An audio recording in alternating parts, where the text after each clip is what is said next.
Listen to a conversation between a student and a professor. Good morning, Dr. Blake.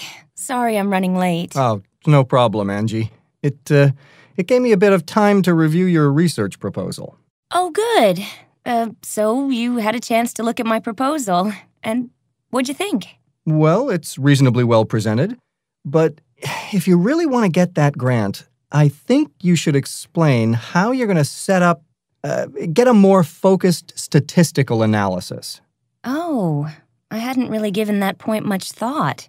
'Cause, frankly, I'm not so sure what the best way to go about it is. Well, you really need to clear that up.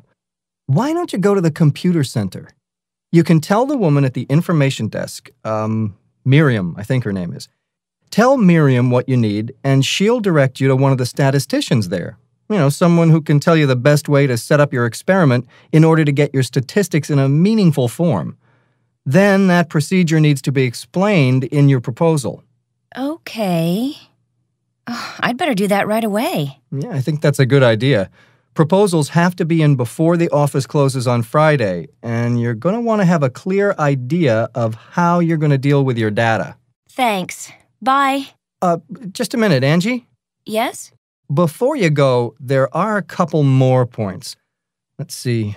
I wrote a couple of comments on this draft you gave me. Oh, here you are. My concern is how you've defined, or I should say haven't defined, your subjects. You mentioned that you'll be testing non-native speakers' linguistic recognition of certain English stress patterns, but you haven't clearly defined the group of subjects. Well, I've made contact with a group of international students who are willing to work on the project. Yeah, I know, but there are some issues that the committee will question. The proposal as you have it seems, well, somewhat like comparing apples and oranges. We've talked about your subjects being given an oral fluency test so that you can choose subjects with about the same linguistic level.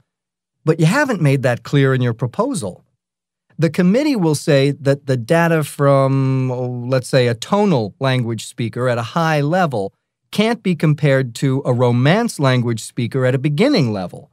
The data would be ambiguous. You see, you need to explain how you're going to select your subjects. You mean I should write more about the oral test we talked about? That's right. Oh, I'm sorry, Dr. Blake. I have a class in 20 minutes, and I want to get to the computer center. It's on my way to the classroom building to set up an appointment. So could I come back around 3:30? No, that's not a good time for me. Why don't you read through my comments and work through the explanation about subject selection? And would you have time to bring your next draft in first thing tomorrow morning? We could go over the final details quickly, and that would give you time to make any other necessary changes before turning it in.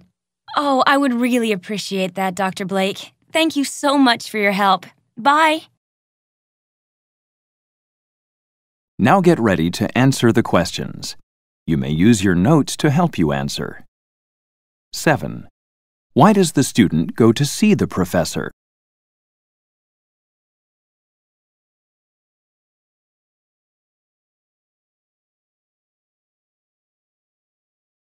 8. Why does the professor suggest that the student go to the computer center?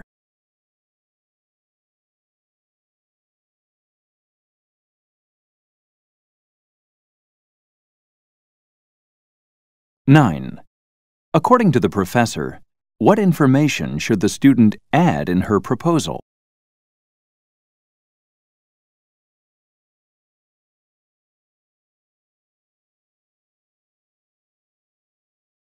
10.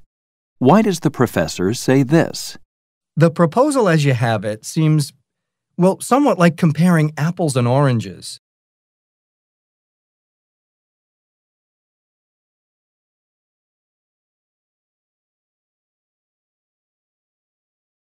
11. What does the professor imply about the people who will decide on the grant money?